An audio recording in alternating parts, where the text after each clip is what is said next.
Are airdrops dead? In today's video, I'm going to answer that question and also show you how you still can farm airdrops profitably.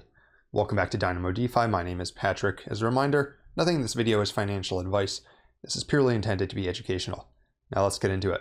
First off, why even make a video like this? Who is saying that airdrops are dead? One thing that prompted me to make this video is that recently, Kobe, a major crypto Twitter account, one of the co-founders of Lido and a massively wealthy early crypto investor, posted this on Twitter.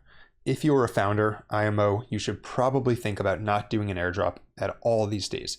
The downsides are much greater than upsides now. He goes on to say, you just give away 20% of your tokens to extremely low value users with likely zero retention, over half which have farmed to be instantly sold, and all with cost basis close to zero. And I'm not going to read this whole thing because it goes on. But basically he's saying that he thinks airdrops aren't worth it anymore. And given that he is, I would argue, one of the most influential people in crypto, certainly in DeFi or the Ethereum community, I think that some founders are probably going to take this to heart and they may pause now, or at least reconsider before giving generous airdrops. Additionally, on top of this, and this is part of what prompted this tweet, LayerZero did their airdrop this week. And the LayerZero airdrop was one of the most hotly anticipated airdrops ever, but it didn't quite turn out to be as profitable as many people expected. For one thing, they had an aggressive program for detecting Sybils. Not only did they announce that they had already detected many Sybils and that if people self-reported, they could keep some of their tokens, they also announced a bounty program where bounty hunters could identify Sybils and receive a portion of their tokens if the reports passed their quality control process. And many people used very sophisticated methods to find these addresses, such as looking at the time and frequency that different actions were taken on wallets to match up different wallets. And as a result of this, hundreds of thousands of wallets were flagged as Sybils. And then, even when they did do the airdrop this week, many people who received it weren't entirely happy. For one thing, LayerZero announced that in order to claim your airdrop, you had to make a small donation. And I would argue it's not really a donation if you're being forced to make it. It's really a payment that they're donating. But regardless, you had to make this donation, which has discouraged many people from either claiming the airdrop or left kind of a sour taste in their mouth. And then since the token launched, it's basically been down only. And I made a video recently, a month or two ago, about the changing airdrop meta and how people were dumping them faster and faster. However, this one I would say was especially fast, and notably their fully diluted valuation of $3 billion is actually not that much more now than the fully diluted valuation of the latest private investment round. I believe that was $2 billion. So the gap between what early investors can get in at and what it trades at publicly is going down. But the result of this was many people who had used LayerZero either in earnest to bridge or to hopefully get some sort of airdrop were disappointed, where they ended up maybe getting a couple $100s for bridging thousands, which is still ultimately, it's free money, right? It's nice. That being said, it's not the sort of game-changing airdrop that many people had been receiving from other applications like Wormhole. And so that brings us back to the question of, are airdrops dead? And I'm going to give a short answer and a long answer. The short answer is no, airdrops are not dead. The long answer is the era of mass farming airdrops is likely coming to a close. Any sort of airdrop that can be mass farmed at this point, like LayerZero, like zkSync, which was also this week and also not quite as lucrative as some people had hoped, they're all going to end up being farmed on an industrial scale. And the result is that people like you and me who might be doing it with 1, 2, even 10 wallets, we're not going to be able to get those sorts of life-changing returns if there's hundreds of thousands of other wallets farming it. That being said, I still think that there are massive opportunities in airdrops. You just have to look at it a little bit differently.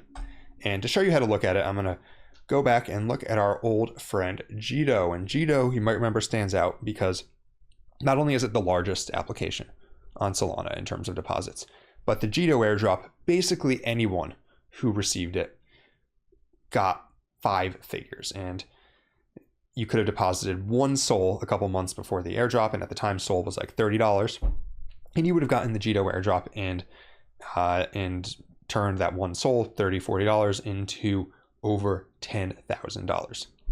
And you have to ask yourself, why is it that Jito was so lucrative? And the answer is that so few people were farming it before the snapshot date for the airdrop that fewer than 10,000 users received the Jito airdrop. And it ended up being pretty valuable though, because the protocol was continuing to grow and had a lot of momentum going into the airdrop. And so I'll show you what I mean by that.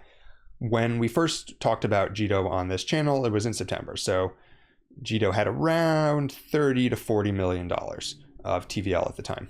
By the time of the actual airdrop in December, Jito had grown to having around $400 million in TVL and was still on the upswing. So the result of this is that those of us who have been farming it through September through October, we were basically farming it when there were very few users, when the TVL was low, where you could actually get a decent allocation of the total points, because Jito had a points program that were being distributed before all these other people were in, and it would have become unfarmable. And the lesson from that is that you, if you're airdrop farming now, you can't just go into everything, and you especially don't want to go into some of the most heavily farmed airdrops of all time, like LayerZero, like zkSync prior to that one. What you want to do is you want to go into the protocols that are growing, that have a lot of momentum, that have reasons that they'll likely be larger in the future, but that have not yet launched a token. So basically, what you want to do is you want to look at protocols that if they had a token, the token might be a good buy now while they're small anyway. So rather than looking at airdrops as just a way to get free money, you want to look at it as a way to put your funds to work to invest in protocols early without actually having to spend those funds, because you're just depositing it and taking on a little bit of risk and taking on some opportunity cost. And so that's how I would look at it now. And I'm going to show you guys a few different methods for finding those sorts of protocols. First thing is you could find chains that have momentum. Remember, the reason Jito did so well is in large part because Solana was growing. One chain that I've been talking about a lot recently is Ton. This is the layer 1 affiliated with Telegram. It's just been growing like crazy this year. And a lot of these protocols on Ton have active points programs. Things like BMO, EVA, StormTrade. They all have active points programs that you can farm by depositing your Ton today, and they all have very strong growth over the past month. And so this is one ecosystem that I'm looking at for farming airdrops simply because it's growing, and my thought is the Ton market cap is $17 billion. Currently, there's just under $1 billion in TVL, and that includes liquid staking. If this grows to say $2 billion, $3 billion in TVL, and I was farming it back when it only had $1 billion, then I'm getting into these protocols pretty early for farming. Another ecosystem that I talk about a lot and like is Base. Coinbase is Ethereum layer 2. Once Coinbase starts throwing their weight behind Base more and tries to onboard some of their many millions of users to Base, I think that a lot more people are going to use this ecosystem, and I would love to be in some of the protocols early before all these millions of users come in. Another ecosystem with a lot of potential is the Bitcoin DeFi ecosystem. Bitcoin layer 2s like Merlin, BitLayer, BounceBit, Stacks, Rootstocks, B Squared, and others, they've just been growing like crazy so far this year, and I think that there's a good chance they continue to do well as Bitcoin gains more and more institutional acceptance. Also, you have specific chains like Stacks, which has an upcoming Nakamoto upgrade, as well as the launch of SBTC, which should bring much more liquidity onto the chain, since you'll actually be able to have a highly secure layer 2 version of Bitcoin on Stacks. And again, as these chains grow, the applications, many of which have ongoing airdrop programs, I just did a video about DeFi and airdrops on Stacks recently, those applications will become more valuable, and if you were farming them early, then very likely your share of the eventual tokens when they do an airdrop is going to be higher. And here's one more method for finding airdrops that are actually worth farming. I'm giving you guys all sorts of tools in this video. Go to DefiLlama, go to DeFi, and go to airdrops, and what this is going to show you is every single DeFi protocol in crypto that doesn't have a token yet. And there's a lot. There's over 1,000. So to my point before, just throwing money into all these probably not going to work anymore. I think that most protocols will probably do some sort of linear distribution, or they'll block out people who have too little deposited. So you need to actually curate which ones you farm a bit. And these are going to range from having virtually no money in them to having billions and billions of dollars. Again, what we want to look for here is we want to look for applications that we think are going to grow in the future. And specifically, what I'm looking for is I want things that have gained a little bit of traction, that have momentum, but are still relatively small. So for example, if I look at the largest ones, Spark, Puffer, Swell, those are already kind of big for farming. What I want is ones that are smaller, but again, have momentum. So what I'll do is I'll filter the TVL to, let's say we want over $10 million because we want them to have gained some traction, but I'm going to go with between 10 and 50 million. We'll apply the filter. And then what I want to do is I want to see ones that are growing over the past month. And ideally, it's something that is showing steady traction over time. So for example, this 2000%, I mean, that's great, right? I guess I'm curious to know what's going on because it suddenly shot up, but I would much prefer to find one that is kind of quietly starting to gain traction, is developing a strong user base, but maybe it doesn't have that many users yet, right? I would love to find one that has like a couple thousand users. We have, for example, a few protocols on TON that I've talked about before, EVA, StormTrade. We've got one on Base here, Avantis. Let's look. We've got one on B Squared. That's a Bitcoin layer 2. We've got one on Merlin. So notice that actually Core, another Bitcoin layer 2. Notice that a lot of these chains I talked about before, we're actually seeing protocols on here that fit these criteria.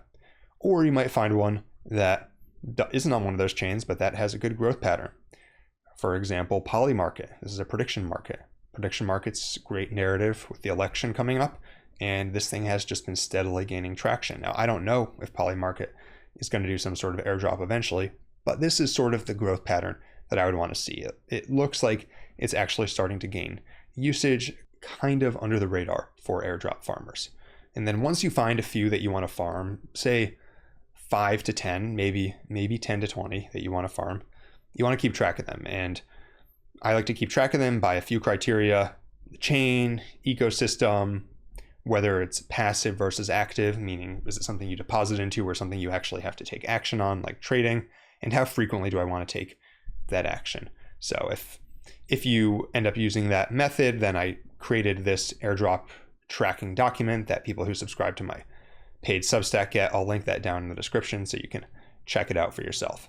Additionally, if you want to get the latest weekly trends, on-chain analysis, as well as a farm of the week to your inbox every week, subscribe to my newsletter, dynamodefi.substack.com. And if you like this video, be sure to like and subscribe. Until next time, this is Dynamo DeFi.